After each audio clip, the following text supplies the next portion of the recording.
Hola a todos, ¿cómo están? Bienvenidos a la primera sesión oficialmente del curso Cuidando al Cuidador. Yo soy la doctora Adriana Vallejo y el día de hoy vamos a ver el tema ¿qué pasa con el cuidador frente a los demás? A cargo del doctor Federico Ramos, quien estará también dándonos los siguientes temas, tanto del del eje temático A como los primeros temas del eje temático B. Él es coordinador de investigación del programa de especialidad médica de psiquiatría y director de comités de ética en la investigación clínica en la Escuela de Medicina y Ciencias de la Salud del Tecnológico de Monterrey. Bienvenido, doctor, ¿cómo está? Hola, ¿qué tal están todas? Bueno, todas y todos, aunque veo los primeros que me aparecen son puras chicas. De hecho. Sí. ¿Qué tal están todas? Muy bien. Bueno, entonces vamos empezando. Si quieren, voy a ser co-host. ¿Ya me tienes ahí para...? Sí. Ok. Sí, voy a compartir pantalla. A propósito, voy a compartir toda la pantalla porque de repente voy a ir entre una cosa y otra. Si quieren, me presento rapidito. Bueno, dejo de compartir pantalla para presentarme. Yo soy el doctor Federico Ramos, yo estoy en la Escuela de Medicina del TEC. Yo hice medicina aquí en el TEC hace unos años, poquitos, no se crean. No se crean, ya soy de las primeras generaciones de medicina del TEC. Y después hice psiquiatría y el doctorado en ciencias médicas en España. Y del 94 al 2000, que regresé en el Infausto 94 con la guerrilla zapatista y la muerte de Luis Donaldo, bueno, el asesinato de Luis Donaldo Colosio, en el Infausto 94 para nuestro país, regresé y me quedé en la Ciudad de México hasta el 2000 ayudando a la Universidad Panamericana y PADE para armar la Escuela de Medicina de la UP. Después me vine para acá para el segundo vuelo que estaba agarrando la Escuela de Medicina del TEC. De aquí me han tocado una serie de cosas o de encargos, entre armar el tema de investigación, el doctorado, el programa de psiquiatría, donde sigo siendo profesor. Me tocó armarlo y dirigirlo un tiempo, y armar los comités de ética de investigación. Yo me dedico a la psiquiatría, la mitad de mi trabajo, la casi tercera parte quizá de mi tiempo lo dedico, o casi la mitad ahora, lo dedico a la psiquiatría clínica, es decir, atender pacientes, sobre todo en consultorio, pero también en hospitales comunes y corrientes, aquí del TEC Salud, o bien en clínicas de salud mental, ya sea de salud mental general o de adicciones. Esa es mi chamba, ¿no? Hace años, en el 2010, empezamos una fundación para traer, aquí en Monterrey, para traernos el modelo de rehabilitación psicosocial, reinserción laboral y vivienda autónoma supervisada, que es el programa integral de atención a los pacientes con trastorno mental severo que existe en Europa, sobre todo en la Europa mediterránea, pero casi en toda Europa. Lo empezamos aquí, la fundación se llama Fundación AECUS, el nombre oficial es Rehabilitación Psicosocial ABP, Asociación de Beneficencia Privada. Lo empezamos aquí en Monterrey, ya llevamos 10 años, se ha instalado muy bien el modelo y pues ahí estamos ayudando a las gentes con esquizofrenia, trastorno bipolar, depresión crónica, discapacitante. Y bueno, son los trastornos fundamentales con los que trabajamos de discapacidad psicosocial en la fundación. Entonces, bueno, ese soy yo así en el plan trabajo. Desde antes de regresar a Monterrey en el 2000, ya Arturo Vela con el Colegio de Bioética me había pedido que colaborara en diferentes cosas y le he estado ayudando. Yo siempre he sido un estudioso de la filosofía, más antes que ahora con la psiquiatría tengo, y entre filosofía y ética, me tocó también ayudar ahí con algunas cosas en el Colegio de Bioética en aquel momento, en cosas concretamente del Bien, hay una voz por ahí, si quieren, no sé si tú, Adriana, puedes controlar. sí, ya les estoy poniendo en mute. Entonces, voy a pasar entonces otra vez a compartir pantalla para empezar con esto de la presentación. Solamente nada más quería agregar a lo que Federico ha hecho, es de que realmente ha sido muy relevante los últimos años en donde lo invitamos a participar, la participación del doctor Federico a participar como consejero del Colegio de Bioética de Nuevo León, y estamos muy honrados, Federico, en que nos estés apoyando. Igualmente. Nada más era cerrar con eso. Perfecto, comparto pantalla. Entonces vamos para adelante porque si no, luego no nos da la vida. Estamos en este tema. Yo voy a estar con ustedes, creo, 4 sesiones de 2 horas cada una. Hablando del tema de cuidadores, siempre, ¿no? Más en esta pandemia ha surgido el tema de los cuidadores, afortunadamente, y Arturo empezó a ver el tema de la importancia que tenía el cuidar a los cuidadores. Vamos a ir viendo que no es el único preocupado por este tema y hay muchas voces de alarma a nivel mundial. Y generalmente se le llamaba cuidador o se empezó a tener un poquito de las publicaciones que empezaron a salir era sobre los caregivers de personas mayores, sobre todo de personas con demencia o que se empezaban a demenciar. Y generalmente el que los cuida es un familiar, clásicamente el cónyuge, ¿no? El esposo, la esposa. Y claro, se clavan tanto que por atender a su viejecito, a su viejecita, que luego se olvidaban de sí mismos y entonces acababan enfermándose ellos también entre el estrés y descuidar sus cosas, etcétera, ¿no?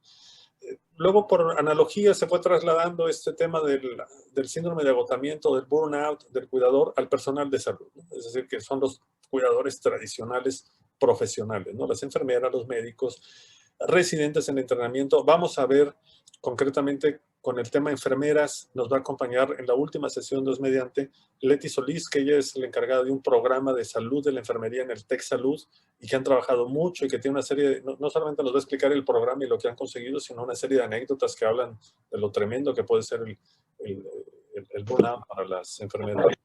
En el tema de residentes en entrenamiento, vamos a ver, yo creo, si alcanzamos la próxima sesión, un par de tesis. Hay como 5 o 6 tesis ya aquí del programa de residencia del TEC. Los primeros que lo empezamos a hacer fuimos en psiquiatría a medir el burnout en el programa de entrenamiento de los psiquiatras, bueno, perdón, por parte de psiquiatría, de los residentes de todas las especialidades, llámale gine, cirugía, etcétera. Muy impresionantes los números, ya los veremos. Y en esta pandemia concretamente, pues se añadieron, lógicamente, pues lo que todos hemos visto. A mí me ha tocado atender, bueno, me ha tocado vivir como papá, pero también mi mujer como mamá, el tema de los hijos con la escuela online y los problemas que eso trae, ¿no? Tanto para la familia como para los hijos, ¿no? Uno de mis hijos fue el que más lo padeció. Yo soy de los maridos en casa que hemos padecido también este tema, no tanto un burnout, casi, ahorita después les explicaré por qué casi, sobre todo últimamente, que mi mujer se fue a un viaje largo y entonces yo estaba a cargo de todo, del trabajo, escuela, digo, casa, comida, limpieza, todo, ¿no? En fin, los familiares cuidando a sus enfermos en casa, ven que hubo, primero, no, la gran escasez que hubo de camas, pero también el temor tremendo, el pánico de ir a ingresarse, ¿no? Porque significaba casi que ir a morir. Entonces la gente prefería quedarse en casa y entonces de repente yo, por ejemplo, una persona que trabaja conmigo codo con codo aquí en el comité de ética, Ana, ayer le tocó cuidar al papá, a ella misma, que también se enfermó, al marido. O sea, de repente era un mini hospital de COVID, su casa, ¿no? Muy impresionante. Y con mucho miedo, porque ya habían muerto de una familia cercana, primos hermanos, de 9 miembros habían muerto 7, o sea, de COVID, de ese nivel. O sea, entonces imagínense el pánico que podía tener la pobre. Y luego las enfermeras, los médicos, los técnicos y administrativos en hospitales de atención COVID. Entonces, con esta pandemia claramente se fue para arriba. Vamos a ir hablando de varios temas en estas 4 sesiones. Primero cuestionar un poquito ese tema, ¿no? Yo siempre he sido, así lo vivo y así lo creo, pero también luego hay que pensar un poquito las cosas, porque decimos, oye, es que el que cuida realmente obtiene más de lo que da, ¿no? Es decir, hombre, sí, ¿no? Clásicamente, y en la filosofía del cuidado, es real, ¿no? En la antropología del cuidado, pero también es cierto que nos podemos agotar, ¿no? Es decir, parte de lo que vamos a ir viendo es que es cierto que sí hay efectos positivos, y bueno, y finalmente desde el punto de vista de la virtud, evidentemente hay algo positivo, pero nadie da lo que no tiene, entonces hay que cuidarse uno mismo, para estar bien uno mismo para poder dar el bien, ¿no? Entonces, vamos a ir viendo qué le pasa al cuidador si no se cuida a sí mismo, de hecho es parte de lo que vamos a ir viendo hoy. ¿Qué le pasa también a esa dupla o díada, como se le quiere llamar, del cuidador y el paciente, si el cuidador no se procura a sí mismo, ¿no?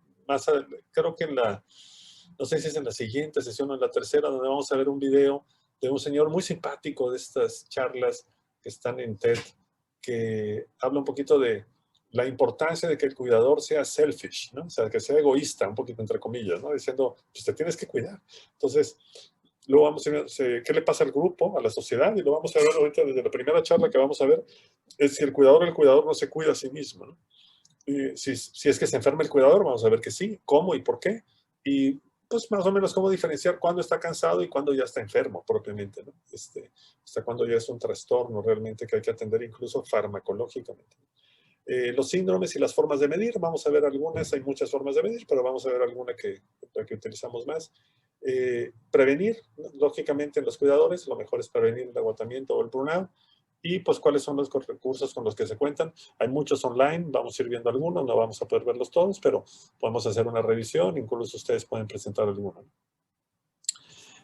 Nuestra agenda para hoy es esta presentación, ya me pasé un poquito, ya vamos en los 10 minutos. Vamos a ver a este señor, a este Tony Heismans de TED Amsterdam, que es quien cuida de los cuidadores, ¿no? Después veremos un tema de las trayectorias del cuidador, eso lo doy yo, espero que en unos 20 minutos. Luego vamos a trabajar en grupos pequeños en estos temas. Es una publicación no muy grande, pero sí amerita que la dividamos en equipos para que cada equipo trabaje un poquito y luego en pleno ya podamos ver lo que vio cada uno de los equipos, 2 o 3 ideas de cada equipo, y luego podamos discutir sobre eso, ¿no? Después veremos una charla de TED también, que es el rol informal escondido que tienen los cuidadores en el cuidado de la salud, hablando de la salud pública, ¿no? Y luego ya entre todos un poquito revisamos las conclusiones, ¿no? Y luego simplemente les pongo esa liga donde hay una playlist de charlas de cuando te sientes totalmente burnout. Me sigo adelante. Esta es una charla, la que vamos a ver ahorita. Nomás tengo que revisar yo a la hora de compartir pantalla que tenga, que tenga el audio para compartir. A la hora de aquí a la hora de compartir pantalla creo que yo pongo compartir sonido. Sí, ok. Les comento rápidamente, no sé qué hacer aquí, pero bueno. Les comento rápidamente. Esta charla está en inglés. El chico habla en inglés. Es de estas charlas de TED, casi todas, muchas están traducidas y con buena traducción del inglés en el closed caption, o sea, los subtítulos en inglés o en español incluso, porque hay muchas que están en muchos idiomas. Esta desafortunadamente, le estuve buscando, no hubo manera, es solamente, entonces espero que entiendan más o menos bien el inglés, él habla bien inglés, pero cuando le ponía yo que lo tradujera en closed caption, empezaba a poner cosas en inglés, cosas en holandés, en fin, cosas fatal, pero se le entiende bastante bien y si no, al final hacemos un pequeño resumen de lo que quiso decir. Fundamentalmente lo que hace este hombre es hablar sobre, dejen ya voy compartiendo pantalla, compartir sonido. Entonces lo que hace este hombre es hablar de su padre, ¿no? De la historia de ellos como familia con su padre que desarrolló una demencia y lo que viene a señalar es nadie nos preparó, o sea, hicimos lo que pudimos, no está padre, no es cierto que es algo bonito, o sea, es un trabajo bien gacho y tendrían que alguien cuidar de los cuidadores. Entonces creo que como inicio de estas charlas nos puede ayudar un poquito como sensibilización. Voy a poner la charla y por favor me dicen si se escucha.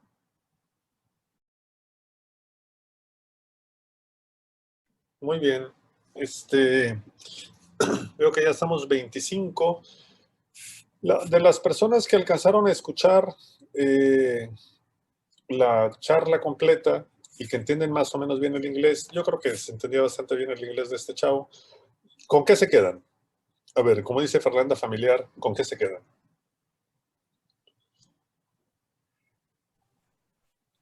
La que está hablando Aurora no se te escucha, por el micrófono.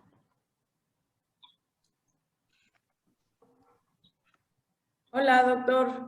Hola. Buenas tardes a todas y a todos. Estaba escribiendo que yo me quedaba con que la impresión de que parecía que su papá era un zombie, porque en realidad llega un punto de la enfermedad, de la evolución, pues que implica estar al pendiente todo el tiempo y estar luchando con que muchas personas empiezan a deambular de un lado a otro, sin orientación incluso dentro de su casa. Y eso yo me imagino, y también porque lo he visto, bueno, yo trabajo en la Fundación Alzheimer de León, en el Instituto de la Memoria, Okay. y soy la neuropsicóloga. Entonces, conmigo las familias tienen una entrevista inicial y pues la mayoría yo creo que me ha tocado ver en muchos casos cuando llegan incluso sin ni siquiera saber qué está pasando y que lo describen así como en esta situación, ¿no? Sí. Y eso de la importancia de cuidar al cuidador, lo que dice al final, ¿no? De pues también cuídenos a nosotros. Pues creo que también es algo bastante real y que desafortunadamente en muchas familias es, como decían incluso en la sesión pasada, el cuidador asignado o resignado, pero solamente hacia una persona y pues bueno, eso me quedó como muy Sí, sí, en algún claro. momento él dice esto de, no lo dice así, dice, no está padre, es como, como trabajos forzados, dice, Sí. esto no está padre, uno sufre y lo pasa mal, y no te preparan para eso. Y luego al final, a mí personalmente me llama la atención, porque luego lo vamos a ver en la sesión, en la charla que vamos a ver al final, es los números. Claro, porque también curiosamente digo, yo sé que Arturo tuvo que ver con el inicio de esta charla, pero si se dan cuenta, hay más programas de Cuidando al Cuidador. Me refiero, vamos a platicar este jueves con un señor de Nuevo Amanecer que precisamente es una fundación que ayuda a niños con parálisis cerebral infantil y a las familias. Entonces, justo tienen un programa para los cuidadores, es decir, para que, y ya no le voy a quitar ideas de las que él va a dar. Pero el tema de los números, por ejemplo, en Netherlands decía, aquí en Holanda dice, pues dentro de poco vamos a hacer 500,000 con Alzheimer, bueno, van a hacer, o vamos a hacer 500,000 con Alzheimer, y entonces, si echas numeritos, pues 4 gente que los tiene que cuidar, pues ya son 2 millones. O sea, no hay ninguna ciudad en Holanda con 2 millones. O sea, claro, eso te habla un poquito de la dimensión, nada más del Alzheimer, porque luego hay otras enfermedades que también requieren cuidadores. Entonces, el tema de los cuidadores empieza a ser, claro, como nos estamos haciendo más viejos y las enfermedades que antes mataban muy rápido a la gente se están haciendo enfermedades crónicas, hablando de cáncer y otras cosas, enfermedades cardiovasculares, de repente dices, híjole, el tema de los cuidadores va a ser, o sea, toda una profesión, es decir, y toda una necesidad de la sociedad de preparar cuidadores. Yo en mi área de salud mental, en España, concretamente, que es donde tengo más experiencia, pero ya en Europa en general está el que le llaman el acompañante terapéutico y estudias para ser acompañante terapéutico. El acompañante terapéutico va al edificio donde vive el esquizofrénico o la persona con autismo tal, y le ayuda a lavar la ropa o se van a echar un cafecito y se van al cine o se van a echar una cascarita de básquet en la plaza. O sea, eso es un acompañante terapéutico y es una chamba y le pagan. O sea, entonces, en fin, sí, las dimensiones empiezan a ser grandes. No sé, ¿alguna otra idea que les haya llamado la atención? Perdón. Sí, Marcela. Hola, yo trabajo en un club para adultos mayores en la Ciudad de México, se llama Club El Centinela, y creo que lo que más me parece que me resuena en todo este tema de cuidados para adultos mayores es la falta de líderes, ¿no? Que el doctor o sea, como no sabes cómo va a evolucionar la enfermedad, pues es muy difícil dar esa línea de tiempo que dice el chavo, ¿no? Sí. O sea, no sabes si mañana va a estar bien o si mañana va a estar deambulando por toda la casa, ¿no? Claro. No sabes si mañana va a tener una agresión hacia ti o va a estar muy amoroso, ¿no? Claro. Entonces son cosas que quizá los doctores, bueno, aparte de que los doctores pues lamentablemente no tienen esta pues formación humana o no sé cómo decirles como de explicarles toda la enfermedad, también sé que es muy difícil, ¿no? Nunca paramos de aprender del Alzheimer, ¿no? Sí. De los pacientes. Entonces, en esta situación como de la falta de liderazgo de los propios, pues del propio sector salud, si allá no hay como ese tipo de líderes, pues aquí muchísimo menos, ¿no? O sea, yo creo que me quedo con eso, de que me encantaría, por lo menos a mí, en mi trabajo, poder ser ese líder, ¿no? Poder llegar a tener ese conocimiento de tal forma que pudieras acompañar mejor a las familias, pues, que son las que más lo necesitan.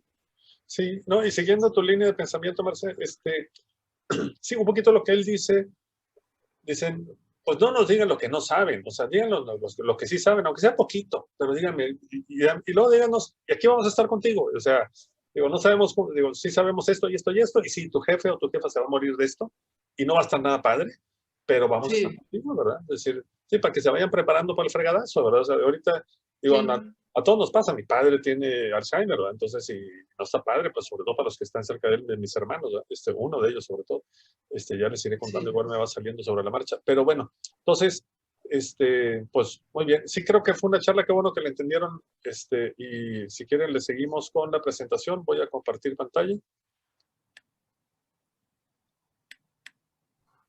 Y le sigo aquí. Aquí están viendo ya la pantalla, ¿verdad? Me sigo. Voy. Aquí.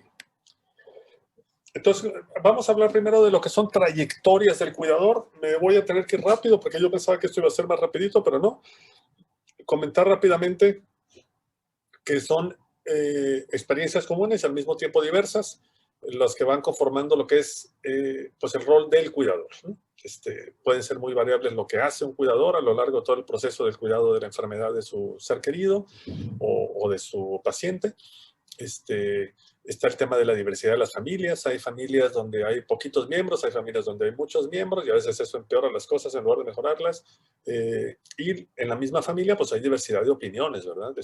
Concretamente, alguna vez mi hermano estaba molesto con mi otro hermano que vive en la ciudad donde viven mis papás, mi papá con Alzheimer, y estaba molesto porque dijo, oye, me fui 2 días por un viaje de trabajo, le encargué a mi hermano esto, y resulta que cuando regresé me encontré a mi mamá tirada en el piso y a mi papá también, llevaba no sé cuántas horas ahí, y mi hermano ni siquiera había pasado por ahí. A lo que voy es, claro, él es muy cuidadoso y el otro no tanto, ¿no? Entonces, digo, los dos quieren mucho a mis papás, pero en fin, son como diferentes su manera de cuidar. Luego está el momento de entrada en el rol de cuidador, porque no es lo mismo un Alzheimer pues lento, como por ejemplo es el caso de mi papá, como un cáncer, ¿no? O sea, de repente que te diagnostican un cáncer y que está medio complicado, o un accidente cerebrovascular que de plano te encuentras a tu familiar con una parálisis de medio cuerpo, ¿no? Y que, pues, ambulancia, y olvídate de todo lo que ibas a hacer en esa semana y en el mes, ¿verdad? Entonces el momento de entrada en el rol de cuidador afecta la trayectoria del cuidador, ¿no? La duración en el rol, pues va a depender de, pues, cómo vaya a ser la enfermedad, qué tanto vaya a afectar mi vida para el cuidador, y luego las transiciones que se van experimentando a lo largo del tiempo, porque en el caso del Alzheimer, concretamente, pues es algo progresivo, que lo vamos a ver ahorita, y el caso del cáncer, por ejemplo, puede ser variable, ¿no? Porque de repente se necesita estar muy al pendiente y de repente ya no, etcétera, ¿no? Entonces las trayectorias incluyen de los cuidadores en esta existencia del cuidador, pues transiciones tanto en necesidades como en los entornos del cuidado. A veces estamos en casa, a veces estamos en el hospital, a veces estamos en emergencias, a veces estamos en una residencia, a veces estamos ya en cuidados paliativos, ¿no? Y dependiendo del curso de la enfermedad, pues va a variar también la entrada, la duración o la intensidad del rol del cuidador, que va a ser más o menos intenso o más o menos exigente, ¿no? Y dependiendo también de si comparto el rol de cuidador con más gente, ¿no? En el caso de mi papá, por ejemplo, dice, se la llevan ahí entre mi mamá, que es la que vive con él, y mi hermano, que es el que más operativo, por así decir, y el otro hermano, que está también al pendiente, pues ayuda de vez en cuando, en la medida que puede. Entonces, el cuidado implica también diversos entornos, ¿no? Pues, les decía, la casa, para mis papás, nos reímos mucho porque digo, no es comercial, pero les gusta mucho, ellos viven en Chiapas, les gusta mucho el Tox, el restaurante Tox. Y entonces nos reímos todos nosotros los hermanos porque nos habla mi hermano y dice, estamos comiendo fuera de la casa. Y decimos, sí, seguramente en Tox. Entonces, curiosamente es un entorno de atención el Tox para mis papás. Pero bueno, perdón. Luego están los traslados, ¿no? Porque, por ejemplo, mis padres antes venían mucho, yo vivo en Monterrey, mis padres venían a Monterrey a pasar la Navidad, les encantaba, venían 2 o 3 veces al año. Justo con el tema de la pandemia, que ya no se movieron, ya no van a venir, ya, me duele decirlo, pero ya no van a volver a Monterrey mis papás, ninguno de los dos, ¿no? Entonces, a menos que en algún momento nos atreviéramos a acompañarlos, sí, una vez o 2, quizá vino mi hermano con ellos, o mi hermana, pero ya mi mamá no quiere, mi papá como que sí quiere, pero le da miedo, y solo ni de broma, ¿verdad? Entonces, las transiciones a hospital, residencia, cuidados paliativos, etc. Entonces, estas transiciones y los cambios de rol, junto con el estado de salud, el estado funcional del paciente, pues van a afectar también a la salud física y emocional del cuidador a medida que vaya pasando el tiempo, porque así como pueden ser meses, generalmente son años, ¿no? Para el rol del cuidador, y generalmente se van intensificando la exigencia para el que cuida, para el cuidador, ¿no? Entonces, un episodio de cuidado, decimos, para un cuidador que va a cuidar a alguien, se puede definir en términos de duración y de intensidad, ¿no? Hablando de números, estos señores que estudiaron, esto es en Estados Unidos, decían el 15% de los cuidadores había proporcionado cuidados durante un año o menos. Y un porcentaje igual había proporcionado cuidados durante más de 10 años. Entonces son los extremos, ¿no? 15% y 15%, menos de un año, más de 10 años. El 70% restante se encontraba entre esos dos extremos. O sea, la duración para el cuidador es larga. Estamos hablando entre 1 y 10 años, ¿no? La mediana de años de cuidado de adultos mayores que tienen grandes necesidades es de 4 años en este estudio en Estados Unidos. Es un estudio grandotote. Y luego viene el tema de la intensidad. Eso es la duración. Pero luego la intensidad, si el tema de duración, que es muy largo, le añades, no sé, aquí se quejan los residentes. Los residentes le llamamos a los médicos que están en entrenamiento para especialidades médicas, residentes de cirugía, de psiquiatría, tal. Y se quejan mucho los de cirugía, los de pediatría, los de interna. Y los de psiquiatría nunca nos quejamos porque somos muy buenos. No, no se crean. Los de psiquiatría también se quejan mucho de la exigencia, ¿no? Pero si se dan cuenta, estamos hablando de que la mediana es de 4 años, que es lo mismo que de una residencia médica. Pero chequen la intensidad. Dice, los cuidadores solo de asistencia en actividades del hogar, es decir, aquellos cuidadores que ayudaban nada más en actividades del hogar, no en otras cosas, en un promedio de 85 horas al mes. Los que atienden a un adulto mayor con 3 o más necesidades de autocuidado y de movilidad, de ayudarlos a moverse, que al baño, que a ir a otro lado, etcétera, dedican 253 horas al mes. Eso equivale a casi 2 trabajos de tiempo completo. O sea, realmente es muy, muy exigente la intensidad de la exigencia para el cuidador. Y pues hay que entender también que las personas no brindan cuidados de una manera aislada de todo lo demás. Es decir, mi hermano, por ejemplo, que está atendiendo a mis papás, pues él tiene su chamba. O sea, él tiene que sacar, de hecho, adelante la oficina. Tiene una oficina ahí con una serie de ingenieros atendiendo cosas ahí en Chiapas. Pues tiene su vida personal, sus amigos y su novia, etcétera. Entonces, pues, y además tiene que atender a mi papá. Luego mi hermano, el otro, el que les digo que parecería ser menos cuidadoso, pues es que él tiene un hijo que tiene un cierto grado de autismo y pues está muy al pendiente de su hijo, además de tener su chamba. Entonces, las personas no es que brinden nada más cuidados y vivan para eso, los cuidadores, sino que tienen sus demás roles. O una enfermera, un médico, pues tenemos nuestra familia, tenemos nuestra chamba, tenemos nuestros gustos, nuestros amigos, etcétera, ¿no? Entonces, idealmente el cuidador va a ser capaz de equilibrar el resto de los roles, pero si se acumulan las demandas y los costos, pues se van socavando las otras dimensiones de la vida personal. Ahora con los médicos y las enfermeras en el COVID, esto lo vimos clarísimamente. O sea, pues no vas a dejar morir a la gente ahí. Entonces, pues de repente ya no llegabas a la casa o tenías que llegar a otro sitio para no contagiar a tu familia, etcétera, ¿no? Entonces, la acumulación de demandas y costos acaban socavando también otras dimensiones de la vida personal. Y hablando de costos, pues en la medida que vas gastando más, pues ya no puedes hacer otros gastos, ¿no? Añadamos una complejidad adicional de las trayectorias que surge cuando los miembros de la familia no están de acuerdo. Eso a veces los que trabajan en el Alzheimer, que ya se ve que son varios aquí, pues lo saben, ¿verdad? Es decir, hay veces que un hijo y una hija piensan diferente sobre cómo se tendrían que hacer las cosas, ¿no? Y eso añade una complejidad al cuidado, y para el cuidador, ¿no? Porque a veces hay uno que está cuidando y los demás opinan que se hagan las cosas diferentes, que sea otro doctor o que el doctor no tenga razón o lo que ustedes quieran. Entonces se pueden distinguir diferentes fases, ¿no? En la evolución del rol de cuidador. Vamos a ver una figura muy rápido que habla simplemente de cómo primero el cuidador cuando empieza, concretamente hablando del Alzheimer, ¿no? Por ejemplo, como nos pasó a nosotros como familia, que empezó a olvidarse las cosas de mis papás y empezó a tener unos problemas de cálculo de cosas, de descuidos que no eran propios de él.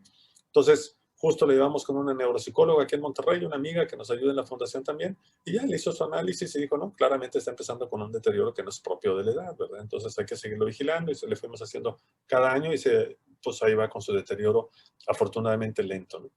Pero sí es como una conciencia de decir, papá, ay caray, ¿no? Mi papá que siempre ha sido como el pilar, digamos, para todos, en el que nos apoyamos, nos hemos apoyado en nuestra vida, y que se apoya mi madre, y de repente dice, ah, caray, no, pues ahora nosotros vamos a hacer su apoyo, ¿no? Comienza con la conciencia que emerge del cuidador de que hay un problema, ¿no? Y con el tiempo, pues hay que irlo supliendo poco a poco, ¿no? Es decir, con las necesidades de cuidados que va teniendo, desde recordar cosas, ayudarle con el trabajo, ayudarle a conducir un coche, etcétera, ¿no? Y luego ya con las tareas de autocuidado, ¿no? Es decir, ya incluso, como decía este hombre en la conferencia que acabamos de ver, que decía, pues hay que de repente yo llevaba a mi papá para bajarle los pantalones para que pudiera orinar. Entonces ya eso ya es incluso llevarlo al baño, recordarle que tiene que ir al baño, etcétera. O si se orina, pues llevarlo a cambiarse, limpiarlo y ponerle un pantalón limpio, etcétera. Los cuidados al final de la vida, pues pueden implicar ya el ingreso en un centro de cuidados de larga duración o cuidados paliativos, y como quiera hay que estarlo yendo a visitar. O sea, me refiero, eso no implica que la familia no esté involucrada, y los que trabajan en los cuidados paliativos tienen que estar muy al pendiente. Y hay que entender que las tareas que se van exigiendo al cuidador se van acumulando, no es que dejo de hacer unas para hacer las otras, ¿no? Y pues cada fase de la trayectoria pues trae nuevos retos. Esto es un poquito lo que presentan estos autores en el artículo que ustedes ya deben de tener, y si no se los van a pasar. Yo traduje el artículo, un capítulo, pero también lo pueden tener en inglés si quieren, ahí tienen la liga. Y este es un esquemita que habla sobre las trayectorias del cuidador, ¿no? Cómo se empieza con una conciencia y pues empieza aquí con un cuidado esporádico. Aquí habla de la trayectoria de cuidado que va desde, pues más o menos lineal, al menos en el caso de la enfermedad de Alzheimer. En otras enfermedades como accidente cerebrovascular, cáncer, etcétera, pueden tener otros ritmos. En el caso del Alzheimer, les digo, es más o menos lineal, ¿no? Es el cuidado esporádico que se requiere. Luego se tiene que ir desenvolviendo una mayor responsabilidad, donde uno tiene que ayudarles ya a las personas con cuestiones ya propiamente domésticas, después incluso con el cuidado personal, y después ya viene el cuidado terminal, ¿no? Al final de la vida, y después ya el duelo, ¿no? Y aquí ponen algunas tareas, muestras de los cuidados que se tienen que tener, del parte del cuidador, del caregiving, ¿no? De los cuidados, que va desde un acompañamiento a la cita, al appointment del médico, y pequeñas tareas que hay que ayudarle, hasta cuando ya estamos en la casa ayudándole a monitorear síntomas, a que sí se tome los medicamentos. Por ejemplo, con mi papá claramente de repente, decía mi hermano, a veces llega a la oficina y anda todo confundido, y le digo, ay papá, no te pusiste el parche, ¿verdad? Del medicamento. Y se lo queda viendo, no, ok, entonces ya lo lleva a la casa para ponerle su parche, y sí le ayuda, ¿no? A estar un poquito más alerta, más espabiladillo a mi papá, ¿no? Manejar sus finanzas, desde luego, contratar y vigilar, ¿no? A los cuidadores que puedan estar en la casa, coordinar el cuidado, etcétera. Y también mucho soporte emocional del cuidador hacia el enfermo y hacia otros cuidadores. Por ejemplo, mi hermano tiene que hablar mucho con mi mamá y tranquilizarla, etcétera, ¿no? Luego ya viene la parte del cuidado personal, donde el cuidador le ayuda al enfermo en su cuidado personal incluso, desde monitorear con esos dispositivos, ¿no? De la conducta y la localización o la ubicación donde andan, hasta temas del seguro, etcétera. Y luego ya viene el tema del cuidado terminal, donde pues fundamentalmente es acompañarlo, minimizar el dolor y controlar los síntomas. Y cuando ya fallece la persona, pues ya viene el duelo que tenemos que tener. Viendo un poquito esto, pues en el caso de los cuidadores de personas que han sufrido un accidente cerebrovascular, el inicio es muy repentino, es brutal, ¿no? Es decir, puede comenzar con una intensidad repentina y luego disminuir en la medida, sobre todo hay algunos pacientes que se empiezan a recuperar después, ¿no? En la medida que se van recuperando, y luego a veces vuelven a aumentar si se vuelve a repetir otro accidente cerebrovascular, o resulta que se cayó y ahora se quebró la cadera, el papá, la mamá. Entonces es como intermitente, ¿no? La intensidad no es tan lineal como en el caso de las demencias. En los pacientes con cáncer también tiende a no ser lineal. Hay transiciones muy repentinas, ¿no? Y ahí se requieren ir teniendo curvas de aprendizaje sobre lo que hay que ir ayudándole, con qué tipo de tratamiento, qué ayuda, etcétera. Yo todavía me acuerdo las caras de sorpresa cuando tienen pacientes con mucho dolor y con muchos vómitos, con mucha falta de apetito por culpa de las quimioterapias, y cuando les recomendamos productos derivados del cannabis, ¿no? Y te ponen cara así de, me está recomendando, doctor, que me drogue, que drogue a mi marido, a mi mujer. Le digo, no, para nada, pero ayuda, ¿no? Entonces, hay una serie de retos, ¿no? Y luego hay que entender que la capacidad que desarrollamos durante una fase del tratamiento, si nos regresamos a la capacidad que yo voy adquiriendo para ayudarle a mi mamá o a mi papá en las tareas domésticas, pues no me prepara para luego ayudarle en su cuidado personal, ni tampoco para cuidados paliativos. Cada fase va teniendo sus propios retos, ¿no? Y cada fase, pues, añade tareas, no me quita las anteriores, sino que me va añadiendo. Entonces, la tarea del cuidador cada vez va siendo más compleja y lo veíamos en los números de horas que tienen que aplicar, ¿no? Aquí van a tener un poquito ya una explicación un poquito más detallada de esto. En resumen, les quería poner con relación a las trayectorias del cuidador. El rol de cuidador pues va cambiando con el tiempo en función de lo que sabemos de las necesidades, las transiciones del entorno, si está en la casa, si está en un hospital, si está en una residencia, etc. El tema geográfico, si se tienen que mover o viajar las personas enfermas. Y lógicamente, pues la diversidad que hay en las estructuras sociales, las normas que haya, los valores y las relaciones familiares van a determinar pues el desarrollo de la trayectoria del cuidado. No es lo mismo un país como Estados Unidos o como Holanda, que ya tienen muy bien estructurado, al menos desde el punto de vista físico, los cuidados, ¿no? Las residencias, el sistema de salud, donde el Estado lo paga todo, a cuando las familias tienen que ver cómo le van a hacer para ayudarle a la persona mayor que se va a tener que quedar en casa porque no hay a dónde llevarlo. Tan fuerte es el tema que luego las familias hasta los abandonan.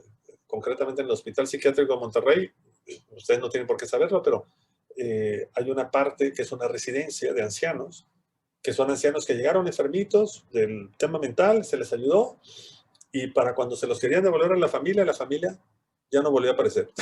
Entonces ahí están los señores. Entonces hay un régimen residencial en el hospital psiquiátrico cuando no tendría por qué haberlo, ¿no? Entonces eso ya se detuvo, ya se tiene a estas personas por caridad ahí, y bueno, a la medida que vayan falleciendo ya esa parte de residencia de ancianos se va a desaparecer también en el hospital psiquiátrico, ¿no?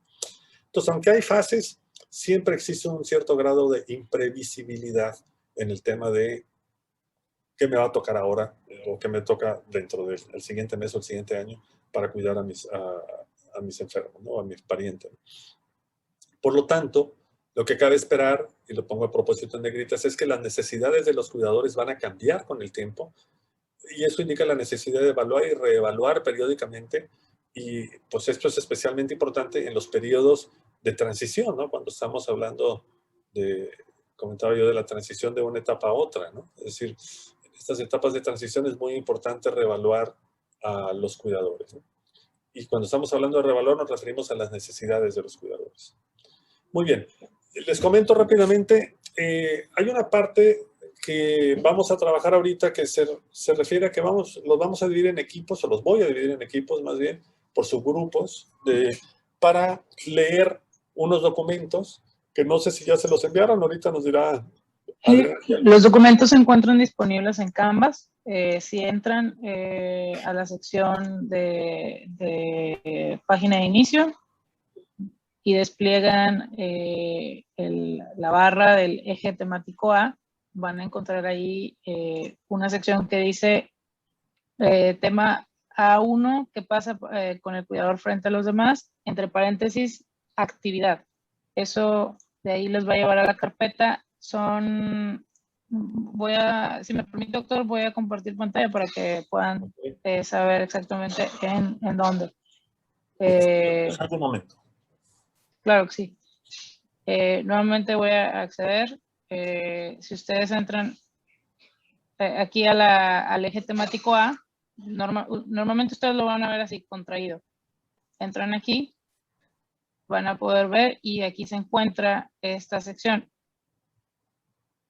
Cuando les aparezca, probablemente les van a ver que aquí no lo van a visualizar porque es una carpeta, no es un documento. Entonces tienen que hacer clic aquí en el título y los va a llevar ahora sí a las actividades. Son 6 actividades porque el doctor así lo solicitó. Equipo 1, quiero pensar que este es el 2, 3, 4, 5 y 6, ¿verdad, doctor?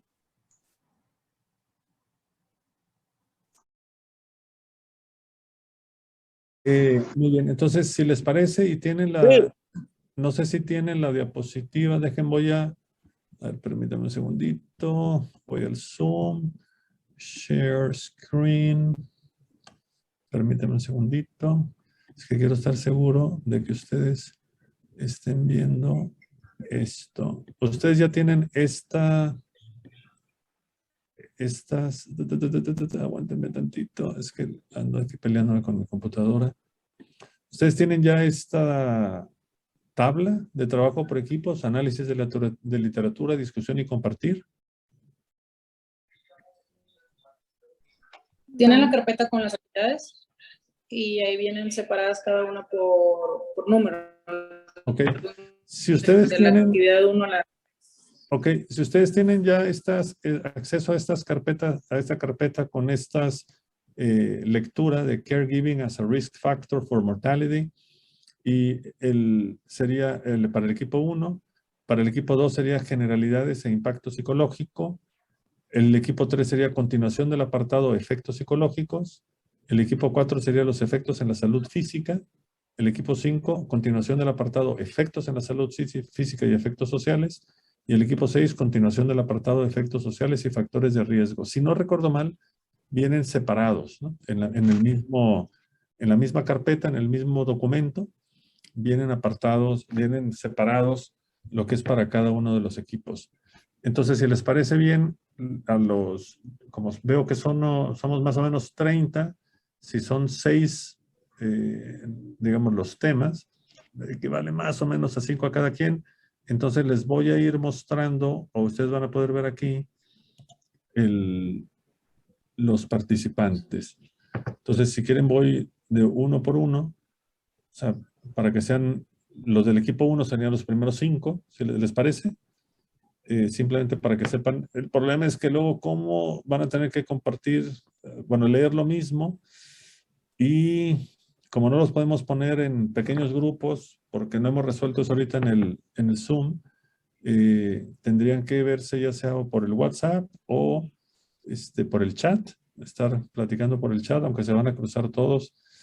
No sé exactamente, pero bueno, la idea sería, y si no, cada uno saque sus propias conclusiones, pero la idea sería que la gente que yo le diga ahorita que van a formar el equipo 1, leerían la parte propia del equipo 1, los del 2, esta otra parte, los del equipo 3, no, si no lo tienen y pudieran tomarle foto con su celular o hacer una foto de pantalla, simplemente para que sepan qué le corresponde a cada uno de los equipos, porque a continuación yo les voy a decir, equipo 1 son fulanitos, equipo 2 son fulanitos, equipo 3 son fulanitas, etc. ¿Estamos de acuerdo? De acuerdo. Pues perdón por el tema del... Estoy viendo si... No, not more. No tengo... Chale, no tengo los pequeños grupos. No. Bueno. Perdón. Voy. Entonces, aquí estábamos. Entonces voy a salir de esta pantalla. Voy a mostrar a los participantes. Y entonces serían, pues, Estela Morales, equipo 1, Adriana Garza, equipo 1, Adriana Valdés, equipo 1, Aldo Salgado, equipo 1, y Alejandra Rodríguez, equipo 1. Equipo 2, Ana Isabel Escalante, Ani Marín, Atenea López, también equipo 2, Daniela Cárdenas, equipo 2, y Eduardo Vázquez, equipo 2. Georgina Valadez, equipo 1, equipo 3, perdóname. Guadalupe González, equipo 3. Irma Judith Martínez, equipo 3. Jesús Ibarra, equipo 3. Y Arturo Vela, caray, bueno, estás aquí, Arturo, bueno, es equipo 3. Juan Manuel García, equipo 4. Julieta Valdés, equipo 4. Licenciada Damaris Báez, equipo 4. Lorni de Vicente, equipo 4. Déjenme ver cuántos quedan. Sí, sería Lourdes, equipo 5. Marco Ibarra, equipo 5. Mariana Vargas, equipo 5. Mariela Cepeda Gil, equipo 5. Y luego pasamos al equipo 6. Mayra Arenas, equipo 6. Norisa Garza Burnes, equipo 6, Norma Teresa Rodríguez, equipo 6, Silvia Nájera, equipo 6, y platicamos ahorita en unos 15 minutitos. No son largos los temas. Y platicamos un poco sobre lo que han visto.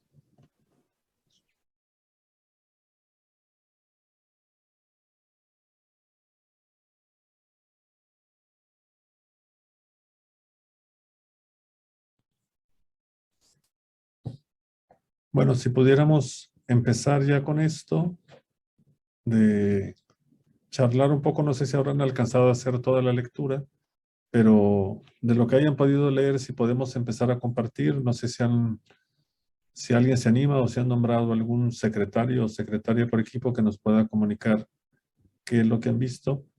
Y podríamos empezar, déjenme poner la tabla, por el equipo 1. Sí, soy Adriana Garza, doctor. Sí. Bueno, del equipo 1 realmente nos conectamos nada más Alejandra Rodríguez y su servidora. Okay. Entonces, bueno, de lo que platicábamos ahorita las dos es que pues realmente el factor de riesgo del cuidador empieza desde la misma palabra, ¿no? En el momento que les dan el diagnóstico de Alzheimer y que reciben la palabra cuidador, desde ahí empieza el estrés, porque la palabra cuidador pues trae, como dice el artículo, no es una palabra amistosa. Entonces desde ahí empieza todo el estrés del cuidador, que esa es la certeza, ¿no?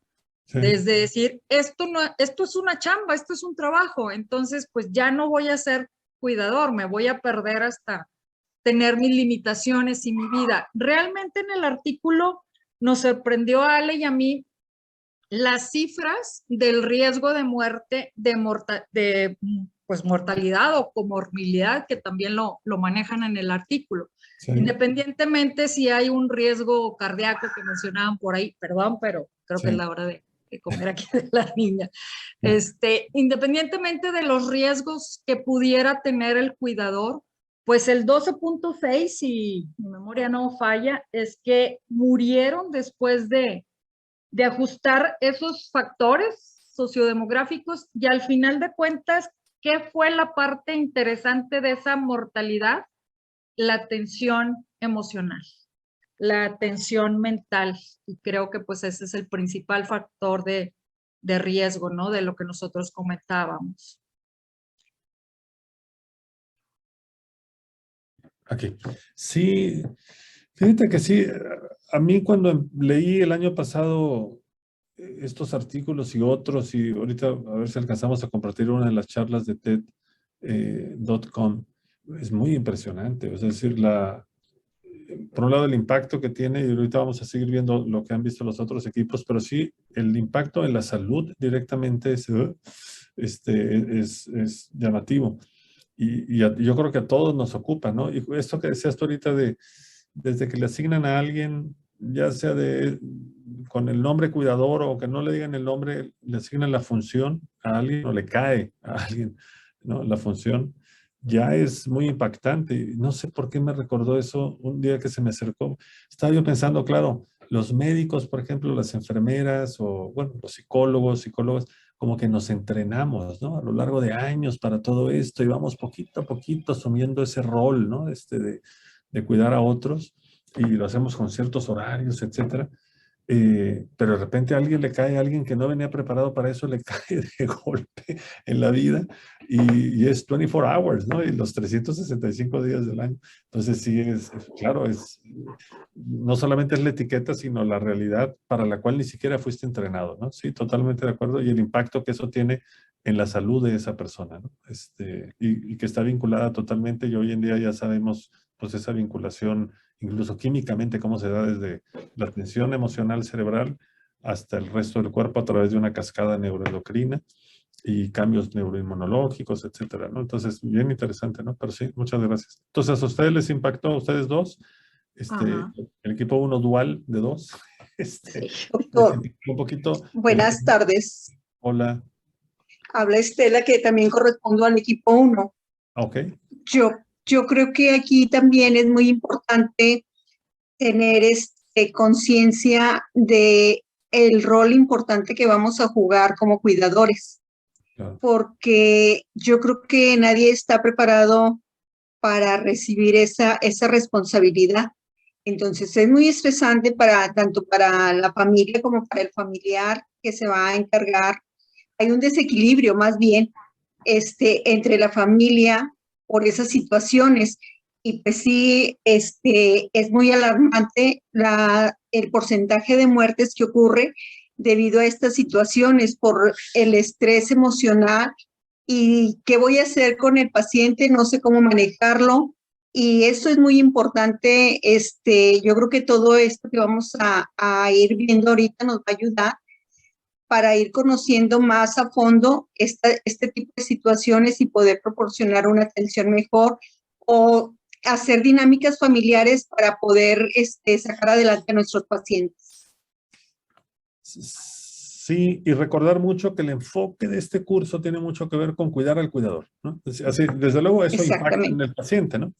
Pues finalmente, si yo los pacientes que veo a veces, yo como médico psiquiatra, que a veces se sorprende el señor o la señora y dice, ¿por qué me está preguntando tanto a mi doctor si el enfermo es aquí mi esposo o mi papá? Digo, por eso, es que a mí no me interesa que haya dos enfermos, ya tenemos un enfermito, una enfermita en la casa y que se va a seguir deteriorando desafortunadamente. Lo que necesito es que tú estés bien, ¿no? Entonces, por eso me ocupo mucho de ti, ¿no? O sea, sí, porque les llama la atención que de repente uno se ocupe mucho del cuidador o de la cuidadora, ¿no? Y de si la comida, el sueño, el ejercicio, tus actividades sociales, te estás divirtiendo, cómo estás anímicamente. Y dicen, pero si yo no soy el enfermo, es él. Por eso, pero me interesa mucho que tú estés bien, porque si no, luego tengo dos, ¿verdad? Está bien. Sí, así es. Muy bien. Muy bien. Voy a compartir pantalla nomás para ver rápidamente del equipo 2. Las generalidades y el impacto psicológico. O sea, hemos visto el caregiving como un riesgo para la mortalidad, lo que comentaba el equipo 1, y luego de otra lectura ya las generalidades, el impacto psicológico, ¿no? De los roles e impactos del cuidador, de los cuidados familiares. Adelante, alguien del equipo 2. Bueno, buenas tardes, Ana Isabel Escalante, del equipo 2. Bueno, lo que alcancé a leer, doctor, pues prácticamente ya nos había hecho favor de platicarlo en su ponencia, pero sí a grandes rasgos comenta de que el rol del cuidador no es nada bonito. La gente se siente exhausta porque no se le prepara para el rol. Muchas veces termina enojado con el médico de que no es lo que ellos dicen, entonces empiezan a buscar por otro lado.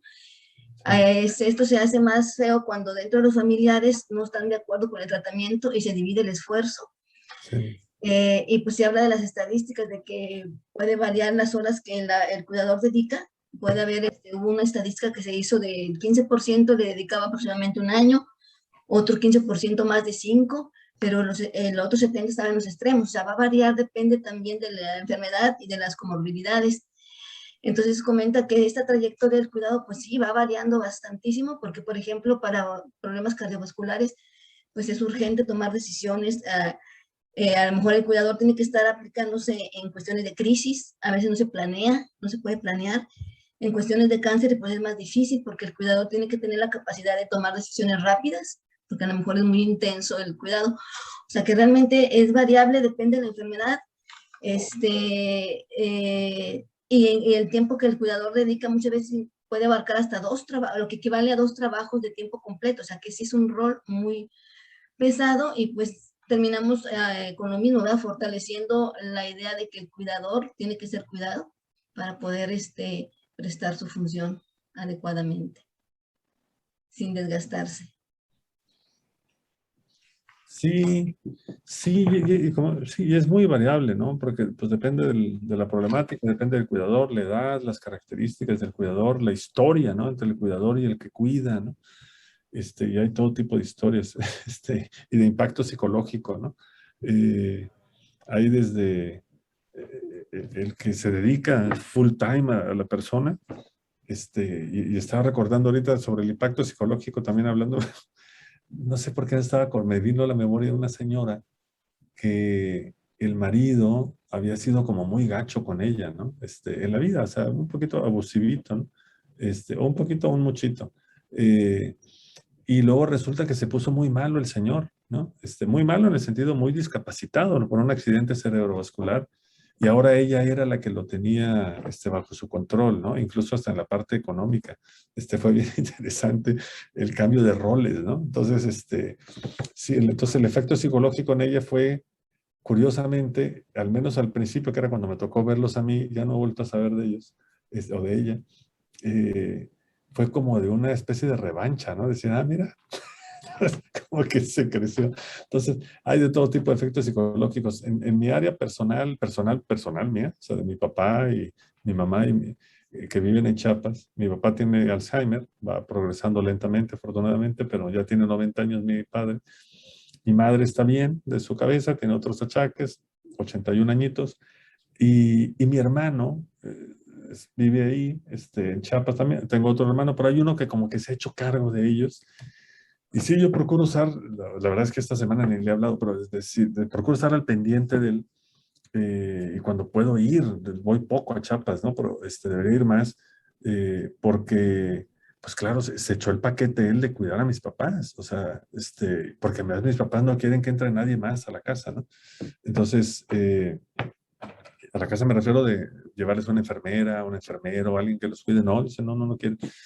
Entonces, y mi papá es un poco latiguito, ¿no? Desde que éramos niños le gustaba. Entonces me dice mi hermano, no, hombre, mi papá me está llame diciendo que quiere esto y que vaya y que lo lleve y que, en fin, sí hay, y de repente sí lo veo a mi hermano cansadón, y eso que es un hombre que le echa muchas ganas y, digo, está sano, energético, pero se cansa, ¿no? Sí hay sus efectos y de repente está un poquito harto, ¿no? Entonces sí, todos los impactos psicológicos son muy variados y van desde un mero cansancio, lo que llamamos el burnout del cuidador, hasta francos descuidos de la gente que tienes que cuidar por precisamente ese agotamiento o no saber qué hacer, ¿no? Bien, o enojo, ¿no? Como en el caso de esta señora que les comentaba yo, que claramente había una revancha, ¿no? Había un revanchismo de lo que había sufrido antes, ¿no? Entonces, los efectos psicológicos pueden ser muy, muy variados, tan variados como personas sabemos, ¿no? Comparto pantalla otra vez, simplemente para ver con relación al equipo 3. Me voy a la tabla, perdónenme. Aquí estoy. Con relación al equipo 3, veíamos la continuación del apartado de efectos psicológicos. ¿Algo que nos quieran comentar? Buenas noches. Perdón. Soy Georgina Valadez. Bueno, en los efectos psicológicos son más los negativos que los positivos, y lo que llega a presentar el cuidador pues es depresión, ansiedad, y pues la calidad de vida y el bienestar general se ve afectado, porque van aumentando las demandas de los cuidados. Y hay varios estudios que sustentan pues esto. Hay un metaanálisis de 84 estudios y se presenta, por ejemplo, cuando el cuidador tiene a su cargo un adulto mayor, hay un porcentaje del 13 al 15% de depresión. Y en un accidente, cuando la persona que se está cuidando sufre un accidente cerebrovascular, nos menciona aquí que hay que sufre el cuidador un 14% de depresión. Y cuando la persona presenta demencia, se sufre una depresión de un 22.3%. Y esto va en aumento, por ejemplo, cuando la persona que se está cuidando sufre cáncer, se llega hasta un 25% de depresión. Y también algo que a mí me llamó la atención es que pueden continuar los síntomas depresivos hasta 2 años después de que se les da el diagnóstico a la persona que se está cuidando. Yo creo pues que en conclusión, como lo mencioné al principio, pues los efectos psicológicos, pues los negativos es lo que más se presenta en lugar de un efecto positivo, ¿no? Sí, ahorita comentamos de los efectos positivos. Está levantando la mano Guadalupe, adelante. Sí, como comentaba con mi compañera en el grupo de WhatsApp, mi compañera Irma, en relación a los efectos que tiene en la cuestión psicológica, como bien lo comentaba la otra compañera, son síntomas de ansiedad, síntomas de depresión. igual mencionaba sobre algunas dificultades emocionales. Me llamaba un poquito la atención en relación igual a lo que usted comentaba, porque en la parte que nos corresponde a nosotros nos menciona que sí hay esa dificultad, o sea, la persona que más sufre la angustia o más sufre estos síntomas es precisamente el cuidador, a diferencia de la persona que no cuida. Pero si a esto le agregamos que es una persona que está vinculada, o en este caso es un familiar, ya sea un cónyuge, como también lo establece la literatura, hay un poquito de más propensión a tener o desarrollar cualquiera de estos síntomas. En lo que me llamaba la atención era que especificaba más dos tipos de usuarios o de residentes a los cuales se les brinda un cuidado. Resaltaba los que padecen un tipo de demencia, bueno, ahora bien llamado enfermedad de Alzheimer o algún diagnóstico con cáncer. Entonces, ¿qué tan importante es no solamente el tipo de paciente que tú cuidas, sino también el vínculo que tengas y las horas? Porque también mencionaba que tanto tiempo uno está a cargo del cuidado de la persona a la cual nosotros estamos atendiendo.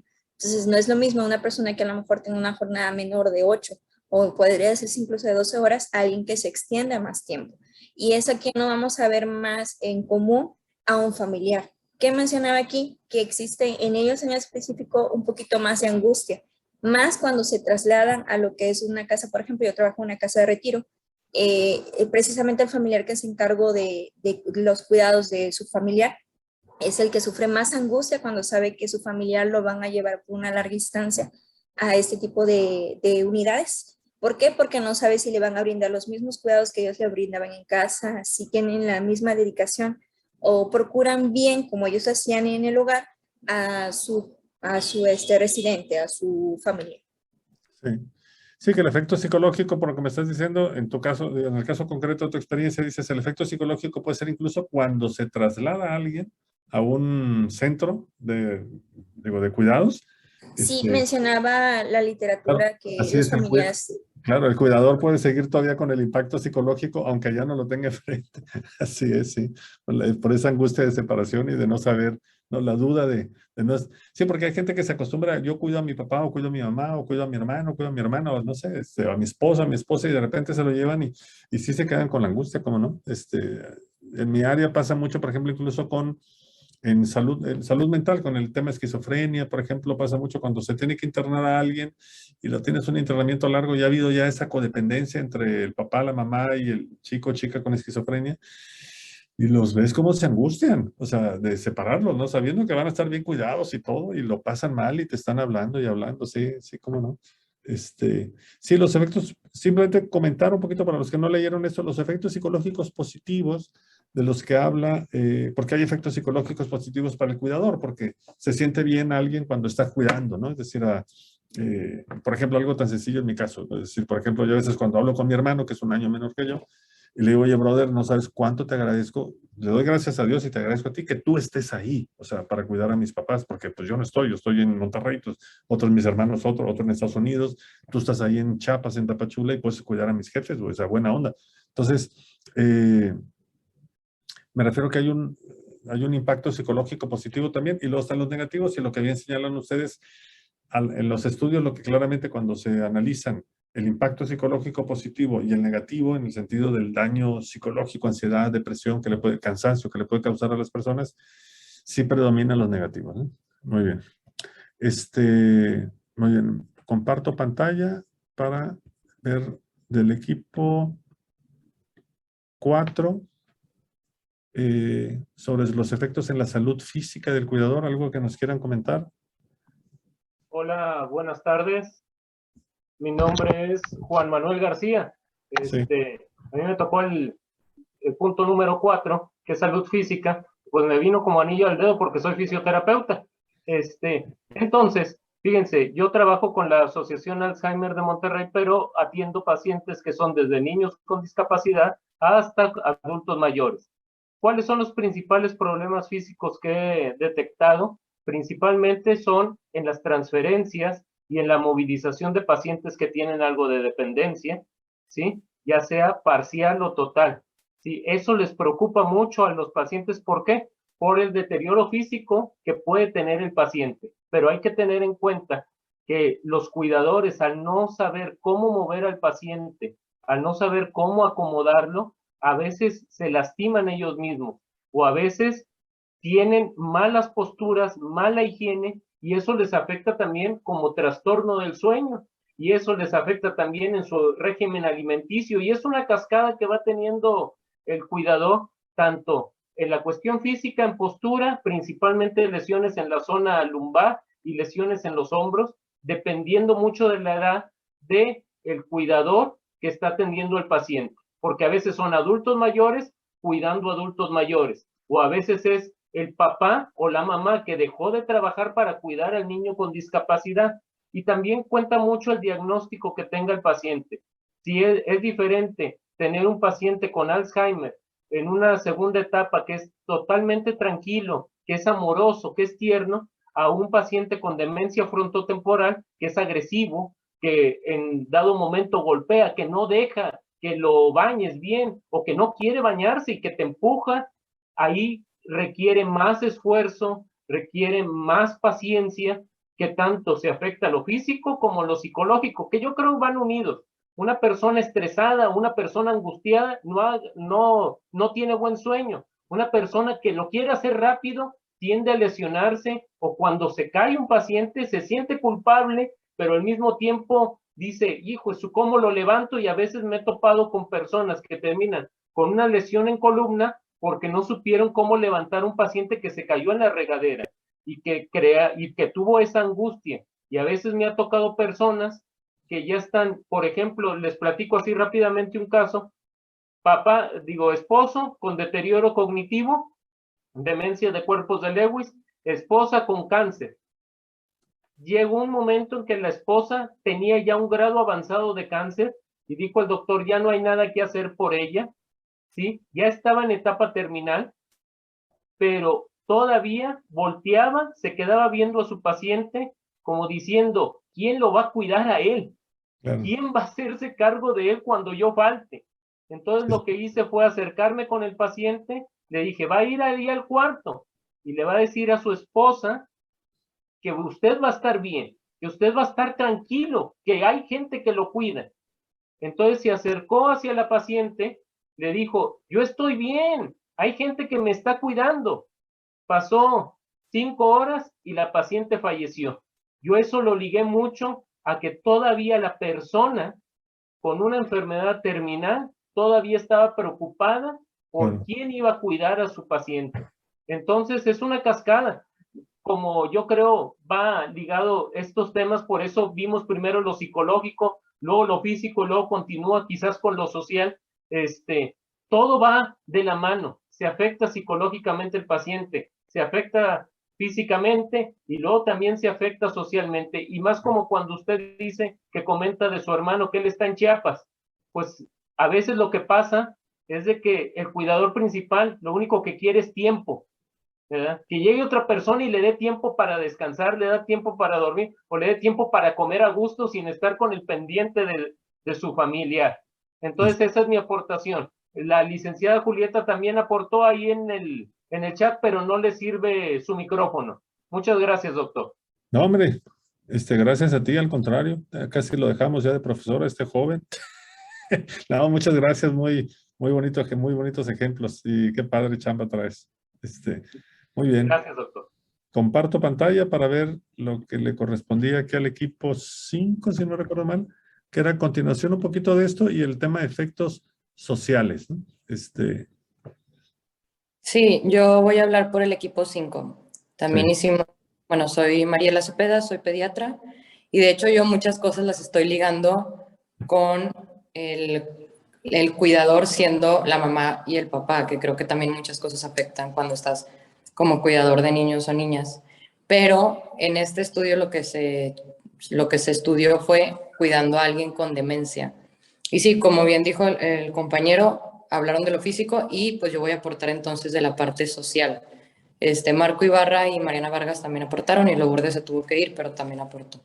Pues hablaba de los efectos sociales extremos que cambian la vida del cuidador. Hablaba de que a mayor tiempo que el cuidador está cuidando a alguien, menos tiempo de ocio tiene, lo cual implica menos tiempo para dormir y menos tiempo en pareja y para atender a su familia o para estar con su familia. Entonces era directamente proporcional a la tasa de divorcios, de infidelidades o de problemas con el cónyuge por estar al pendiente pues, de un paciente o de alguien a quien estás cuidando. Decía básicamente que limitan la oportunidad de participar en otras actividades que les brindan pues, ese amor propio o cuidado al cuidador.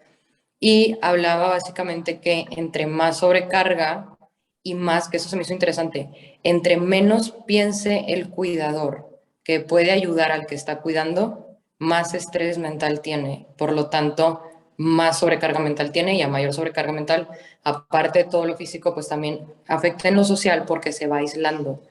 Literal como si fuera un abuso, ¿no? Entonces se va aislando de sus relaciones sociales porque nadie me entiende y estoy sufriendo solo, y entonces sufren también de aislamiento social. Hablaba de redes sociales también.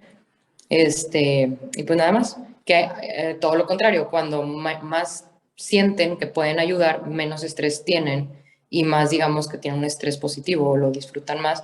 Y también pasaba esto cuando se dividían la carga entre cuidadores, cuando no era mucho el tiempo que estabas. Y bueno, rápidamente algo personal, pues yo como pediatra, la verdad, creo que cuido mucho eso, o sea, me cuido mucho en estar balanceada en cuanto a mi aspecto de deporte, de mi vida en pareja, de mi vida. Pero el día que se enfermó mi abuela y tuvo un episodio de demencia y estuvo en el hospital internada y yo estuve 24/7, aparte en el IMSS donde no tenía ni dónde dormir y aparte mi abuela tuvo este episodio así como de donde no reconocía a nadie y empezó a preguntar por su hijo, mi papá que ya había fallecido, y empezaron muchas emociones. En 3 días tuve burnout. O sea, yo terminé bomba. Así de yo no podía saber nada, mi abuela ya estaba en la casa y dije, bye, nos vemos en un mes. O sea, me drenaron total. Sí. Y yo, siendo doctora y dedicándome a esto, y creo que vi la relación de cuando es alguien a quien amas, o cuando es alguien con demencia, o cuando es 24/7 y no te cuidas a ti, pues sí, terminas totalmente afectada. Sí, sí, ¿no? Absolutamente. Me recordaste ahorita, yo ando de papá soltero, fue parte de la bronca que tuve hoy, entre otras cosas, y porque mi mujer anda en un viaje. Yo ahorita estaba pensando, si nomás de tener que llevar y recoger a los niños, que anduve de chofer hoy, ya estoy harto un día, o sea, digo, bueno, llevo varios días de papá soltero, pero hoy fue un día así de esos, así de, dices, y mis hijos están sanos, o sea, dices, imagínate tú, o sea, con un niño enfermo o con un pariente enfermo, no, Dios santo. O sea, realmente ya sabe que Dios le manda las cosas al que puede, pero pero sí, es sumamente agotador, ¿no? También en la parte, y sí, te aísla socialmente. Si ahorita cualquier amigo mío me pregunta, oye, Fede, vente a cenar. No, gracias, tengo que ir a cuidar a los niños y no me quiero dormir. O sea, sí, claramente el rol de cuidador y más en ese tipo de situaciones. Y luego se siente culpable, ¿no? La persona que está cuidando, no sé, lo clásico, ¿no? El cónyuge que está cuidando a su cónyuge dice, ¿cómo me voy a ir yo al Soriana con las amigas o al cafecito con los amigos si mi mujer o mi marido está así, ¿no? Entonces, sí viene este fenómeno de la culpa que ya en mi área hay que trabajar, ¿no? En la parte de psicología o psiquiatría, ¿no? No, muchas gracias. Mariela eres, ¿verdad? Sí, muchas gracias. Dejen compartir pantalla para ver el tema del equipo. Yo sé que ya estamos sobre el tiempo, pero del equipo 6, que nos comentaban sobre efectos sociales y factores de riesgo.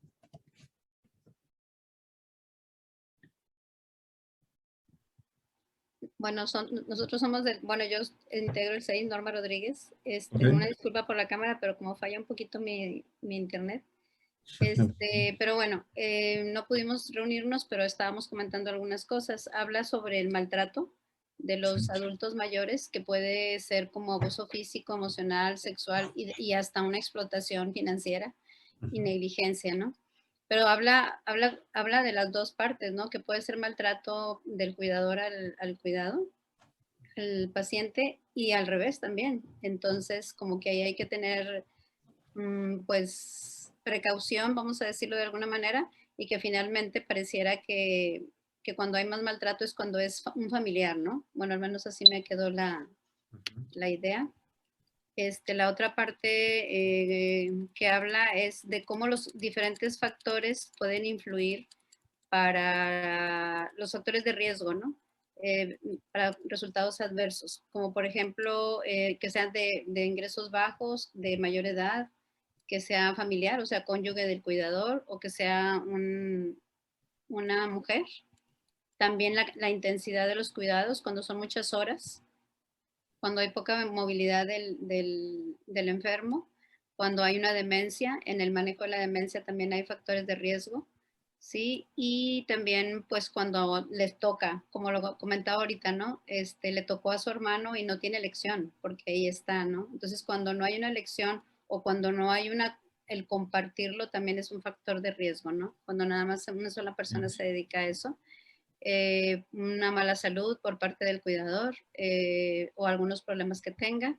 Y también la falta de redes de apoyo también es muy importante, porque puede ser que no tenga ni quien los ayude, ni con quién socializar, ni con quién, pues mínimo hacer una cuestión así catártica, ¿no? De desahogo.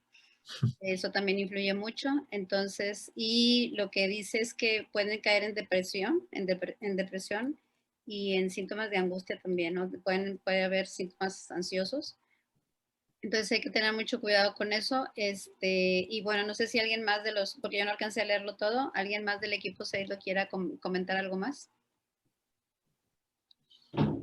O ya se fueron todos. No sé, la verdad, no sé.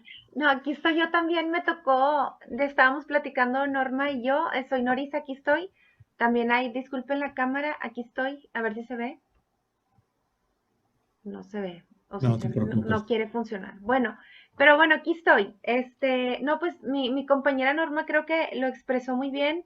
En realidad, yo tampoco terminé como de leerlo así muy a profundidad. Me fui como rápido para poder alcanzar a comentar, pero lo que me llamó muchísimo la atención fue que pues no eliges, ¿verdad? O sea, en realidad como que el papel llega así de sopetón y eso es lo que empieza a generar que tienes que tomar una responsabilidad que no sabes ni cómo la vas a tomar, esas redes de apoyo que no sabes ni con quién compartirlo, a quién decirle cómo te sientes, que no te puedes como deshogar, y luego el área física, que a veces no está el acondicionamiento físico también para ayudarte.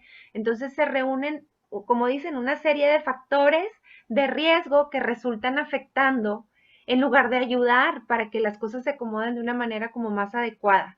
Y también me llamó la atención que decía que las mujeres sufrían más riesgo que los hombres, o sea, como que en esta parte era un poco más vulnerable esta parte psicológica, y pues que afecta directamente, ¿no?, a la salud mental. O sea, como resumiendo, es que hay veces se desgasta más el cuidador que a la persona que se está cuidando, ¿no? Y pues bueno, eso fue como lo que más rescaté de lo que leímos. No sé si alguien más del equipo.